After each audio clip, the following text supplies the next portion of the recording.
Eles não tinham entendido as Escrituras e continuou não entendendo por um tempo. Que às vezes nós pensamos que a fé na ressurreição se deu imediatamente o sepulcro vazio. Não, ali foi um primeiro passo. Aliás, nenhuma fé se estabelece imediatamente. Pode observar, a sua fé é o resultado de uma construção de anos. Às vezes eu me encontro com pessoas ateias que estão construindo a sua fé.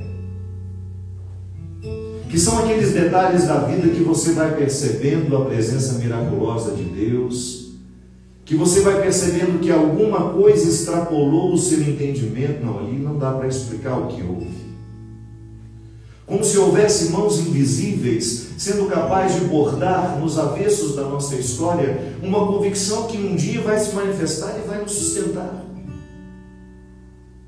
Os discípulos não ficaram convencidos da morte, da ressurreição de Jesus no momento em que eles perceberam que o sepulcro estava vazio. Ali foi um primeiro momento.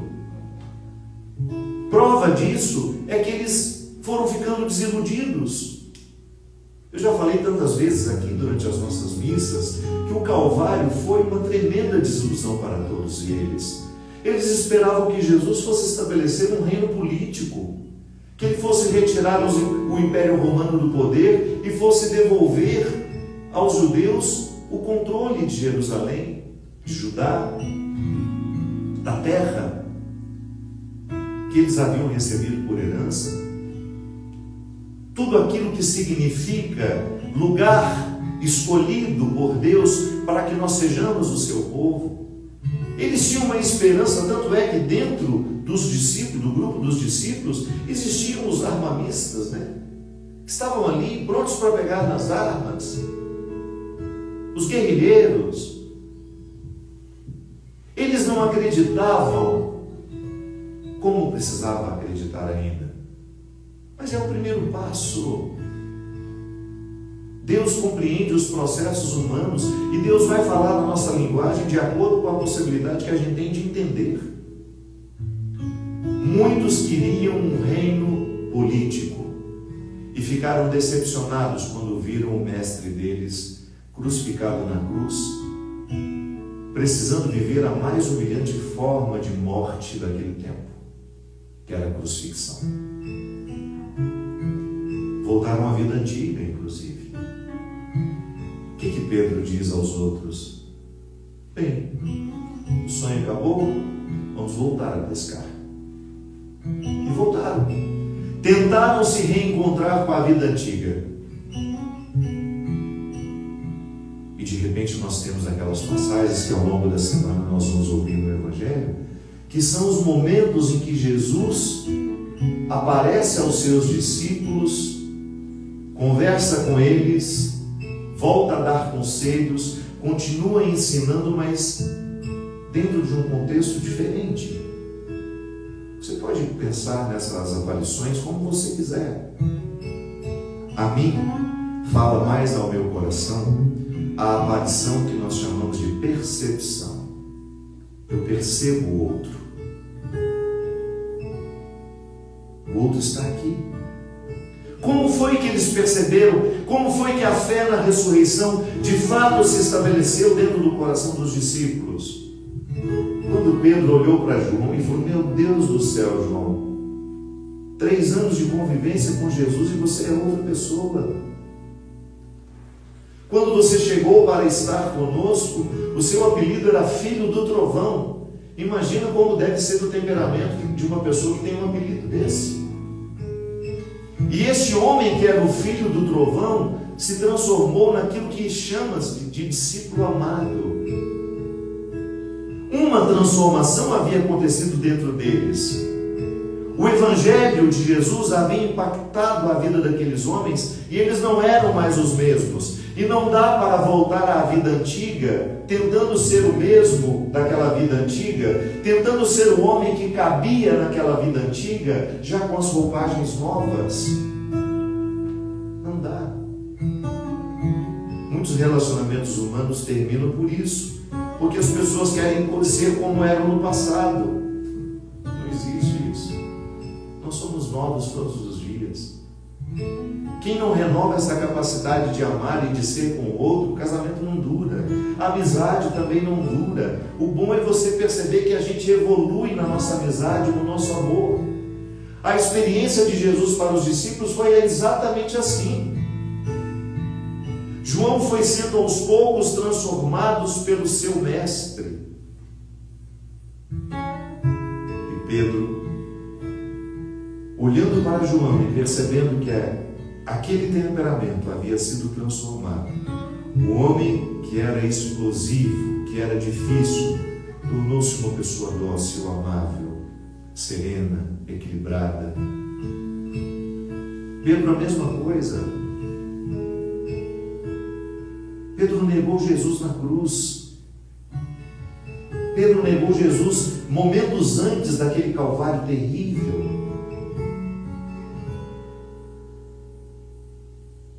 Mas uma grande transformação havia acontecido nele, que foi quando ele entrou dentro de si e havia percebido: meu Deus, eu traí o meu mestre. Até para a gente reconhecer um pecado, Santo Agostinho dizia, nós já precisamos estar sob o influxo da graça. A graça do ressuscitado agiu no coração de Pedro para que ele pudesse perceber em João a transformação que Jesus havia feito nele. E aí eles olham um para o outro e certamente num momento de profunda revelação, de uma profunda percepção nascida do Espírito Santo, eles dizem essa frase litúrgica que nós repetimos sempre: Ele está no meio de nós. Ele está no meio de nós. Eu não tenho nenhuma prova concreta da ressurreição de Jesus. A única forma que eu tenho de lhe convencer da ressurreição de Jesus é mostrando os frutos dela na minha vida. Você não terá nunca nenhuma prova concreta da ressurreição de Jesus.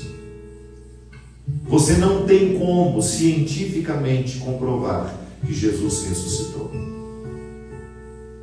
Mas você pode convencer os que duvidam da ressurreição dele quando ele estiver vivo dentro de você. Quando as suas atitudes transparecerem a presença de Jesus.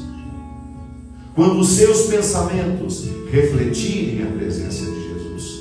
Quando as suas palavras, o seu gestual, o seu estilo de vida atualizar a presença de Jesus no lugar onde você trabalha, com as pessoas com quem você convive. Eu acredito na ressurreição. Mas quais são os frutos do ressuscitado em você? Quais são os frutos do ressuscitado em mim? Essa é a pergunta mais honesta a se fazer num dia como hoje.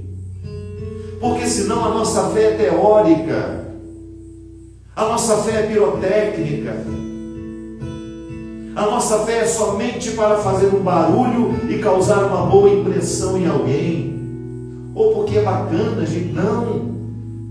A fé na ressurreição só se mostra às sociedades, à medida em que os que creem em Jesus dão testemunho dele onde vivem, nos trabalhos que exercem, nos papéis que desempenham.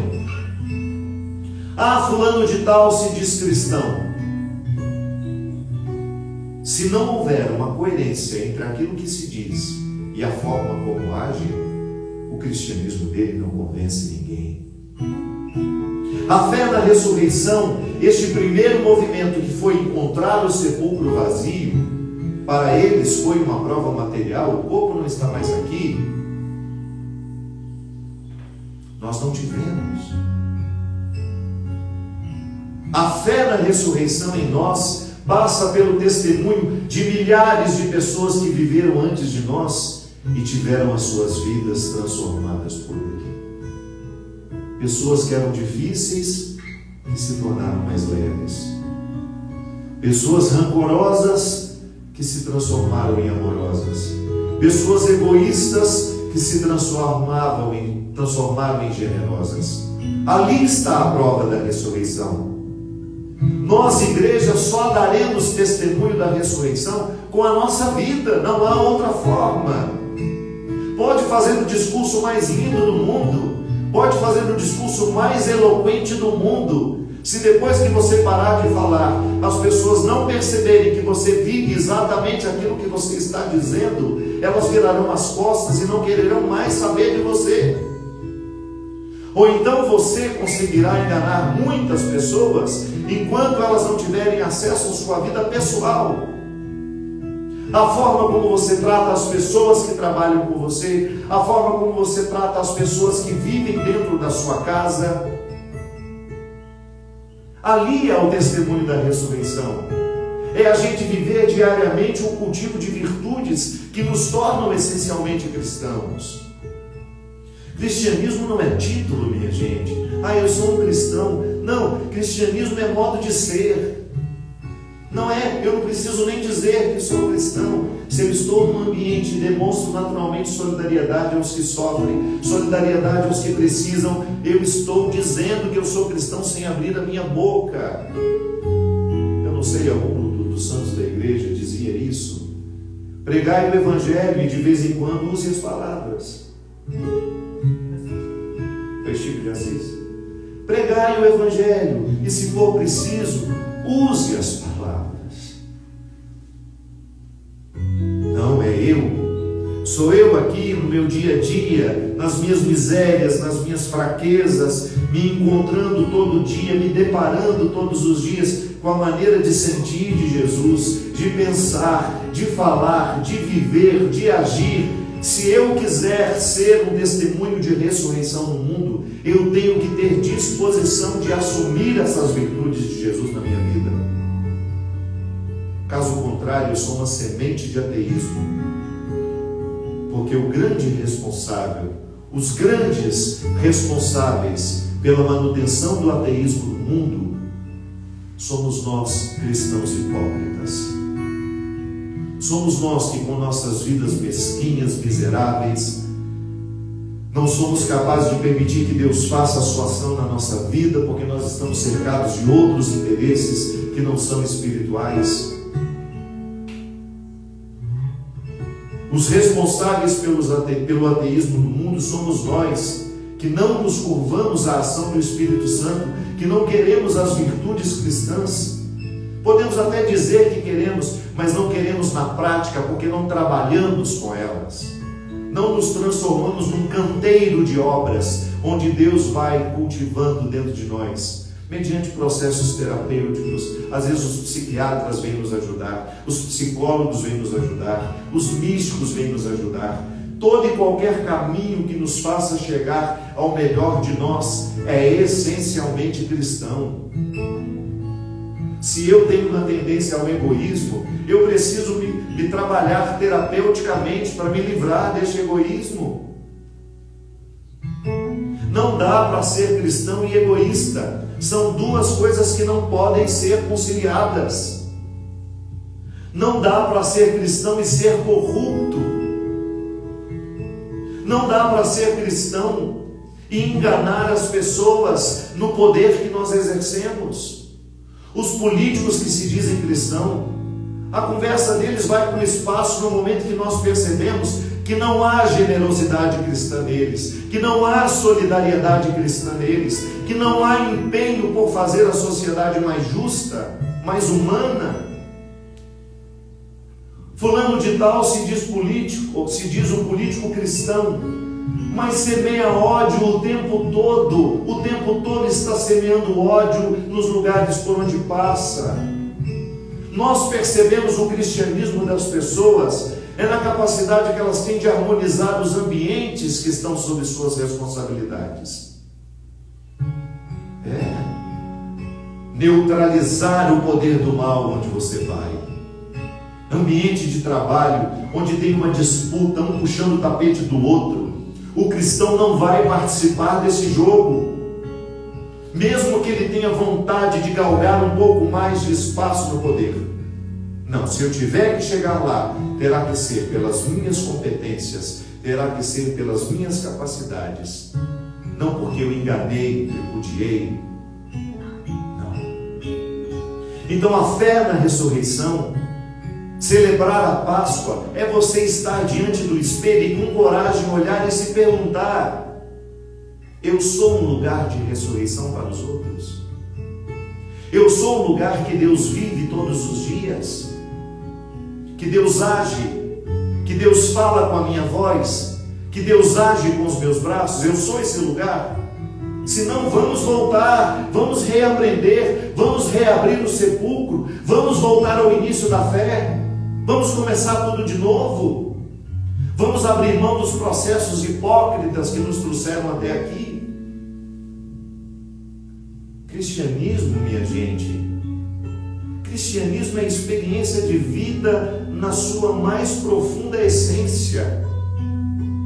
A essência mais profunda do cristianismo é vida, não é outra coisa, não é livro. Tem gente que anda com a Bíblia por debaixo do braço, põe ela debaixo, coitada, aquele CC o tempo todo, né? Ninguém dá conta de ler aquelas páginas.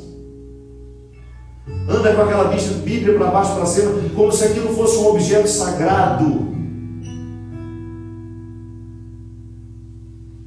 A Bíblia só é sagrada para quem pratica. Para quem pega a essência do Evangelho, para nós que somos cristãos, que entendeu o Evangelho e compreende a sacralidade daquele livro, o que está escrito dentro de nós. A lei que me salva não é a que está fora de mim, é a que está dentro do meu coração. É a prática cristã, é a caridade, é a solidariedade, é o amor aos pobres, amor aos que sofrem, amor aos doentes. Quando nós vemos essas aglomerações festivas irresponsáveis, não consigo imaginar que possa ter cristão ali. Eu lamento do fundo do meu coração quando eu vejo aqueles ônibus lotados. Lamentavelmente os nossos governantes não estão fazendo um transporte público seguro para quem precisa trabalhar. Tem gente que de fato precisa trabalhar, põe a sua máscara, faz a sua proteção diária, álcool em gel, lava as mãos. Agora um cidadão que sai de casa, que vai passar a noite numa festa, sem máscara, aglomerado, trazendo essa doença para dentro de casa, contaminando nossos idosos, contaminando aqueles que não poderiam pegar em hipótese alguma, como era minha mãe. Eu sabia que ela não sobreviveria. E fizemos de tudo. Lamentavelmente ela precisou ir para o hospital. Precisou ir para o hospital durante 1 ano depois de cuidado com ela. Pegou lá. Mas a gente sair de casa sem necessidade, não é por causa de um trabalho, não. É porque irresponsavelmente nós não somos capazes de pensar no bem comum. Gente, é uma questão de 15 dias. É a gente parar a ferocidade desse vírus no espaço de 15, 20 dias. A gente não é capaz disso, porque nós não somos capazes de pensar nos outros. A gente não usa uma máscara porque a gente não é capaz de pensar no bem do outro.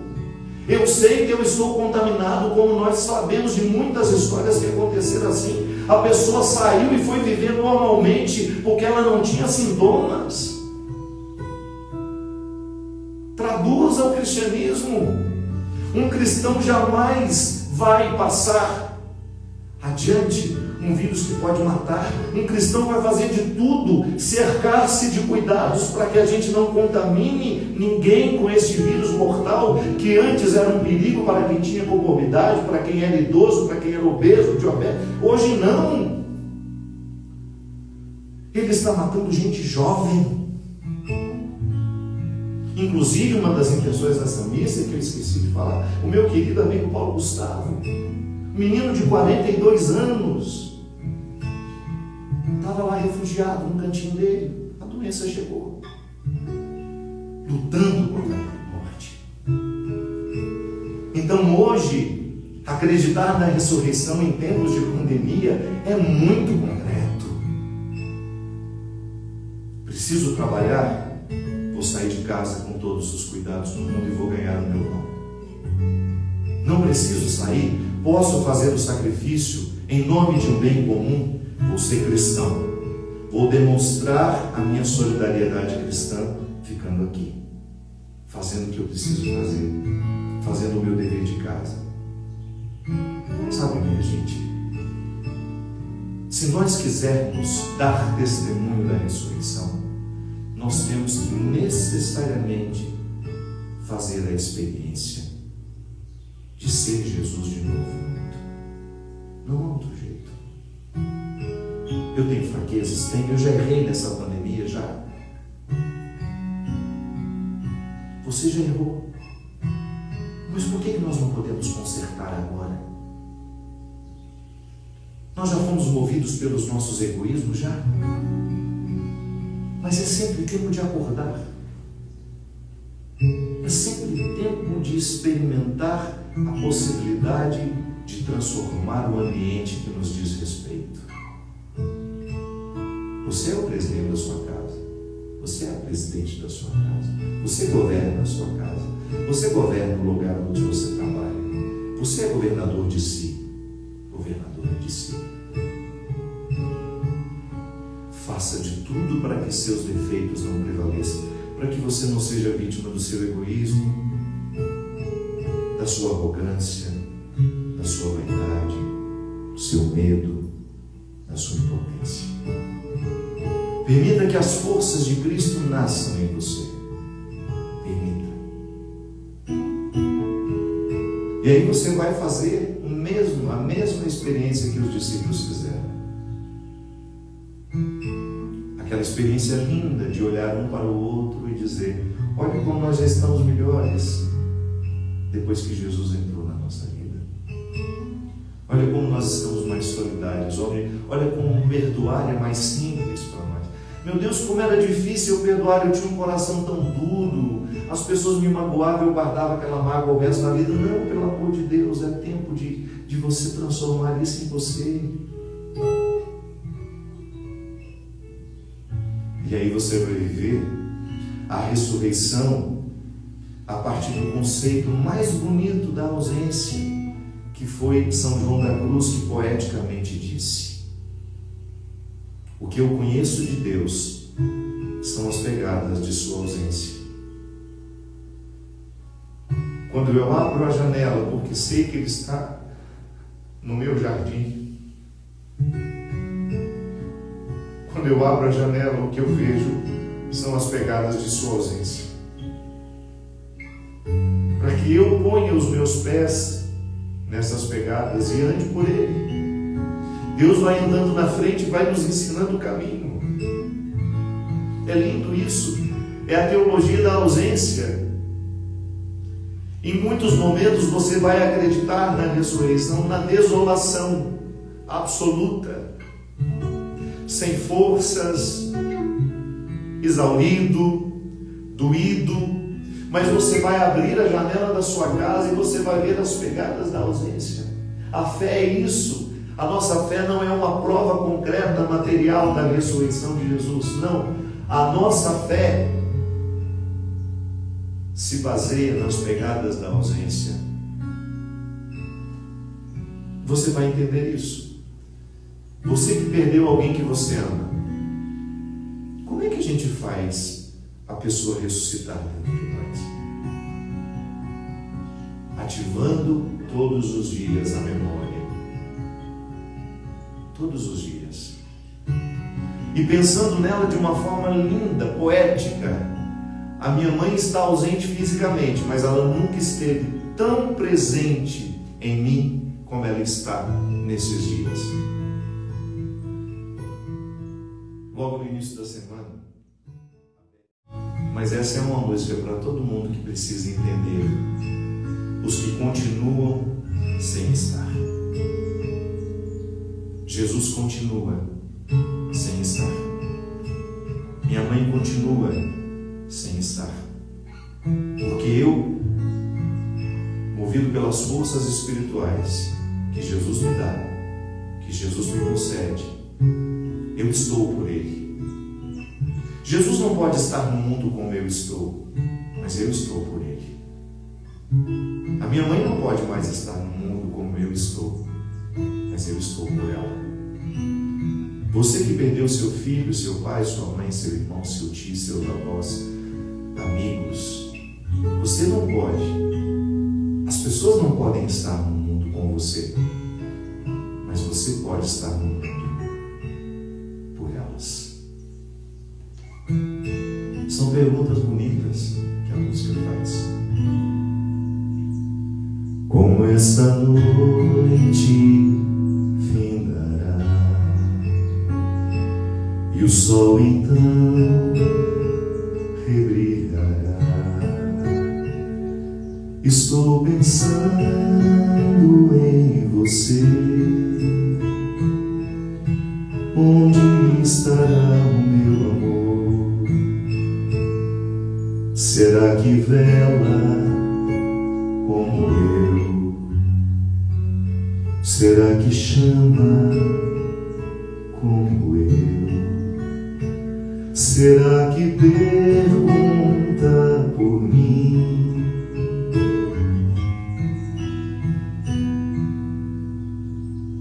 Se a voz da noite responder, onde estou eu? Onde está você? Estamos cá dentro de nós, sós. Onde estará o meu amor? Se a voz da noite silenciar, raio de sol vai me levar. Raio de sol vai lhe trazer.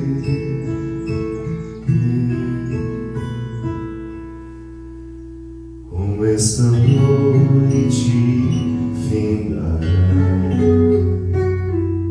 e o sol então rebrilhará, estou pensando em você. Onde estará o meu amor? Será que vela como eu? Será que chama como eu? Será que pergunta por mim?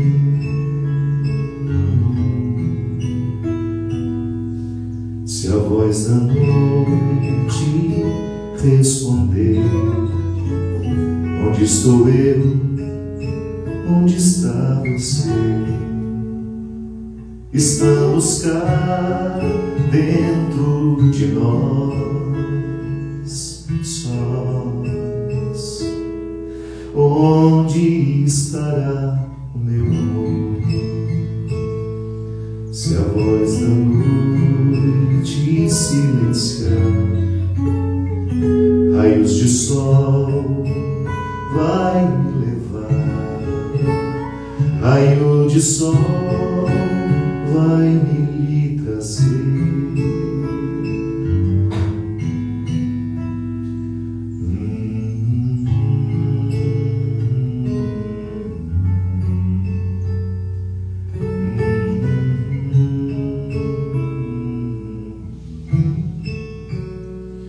Será que pergunta por mim?